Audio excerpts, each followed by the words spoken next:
চলে এসেছি বন্ধুরা আমার ছাদ বাগানে। আজকে আপনাদের সঙ্গে শেয়ার করব লঙ্কা গাছ। এই বিস্কুটের কোটোর মধ্যে আমি এই লঙ্কা গাছটা যখন বসিয়েছিলাম আপনাদের সঙ্গে শেয়ার করেছিলাম সেটা কিভাবে বসিয়েছিলাম। যেমন দুভাগ কাঠের ভুষিয়ে দিয়েছিলাম, এক ভাগ গোবর সার, এক ভাগ মাটি, এইভাবে বসিয়েছিলাম। আর লঙ্কা গাছ কিন্তু খুব বেশি সার পছন্দ করে না, লঙ্কা গাছ সবসময় কম খাবার পছন্দ করে। লঙ্কা গাছের চেষ্টা করবেন সবসময় ঘরোয়া পদ্ধতিতে যত্ন নিতে।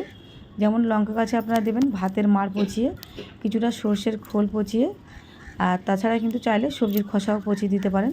তবে রাসায়নিক সারটা একদম দেবেন না, কারণ লঙ্কা গাছ নিতে পারে না। রাসায়নিক সার দিলেই কিন্তু লঙ্কা গাছের ডোকাগুলো কুঁকড়ে যায়। অনেকেই কিন্তু আমাকে কমেন্ট করেন বন্ধুরা যে লঙ্কা গাছের ডোকাগুলো কুঁকড়ে গেছে বা প্রচুর পাতা হয়েছে অথচ লঙ্কা ধরছে না।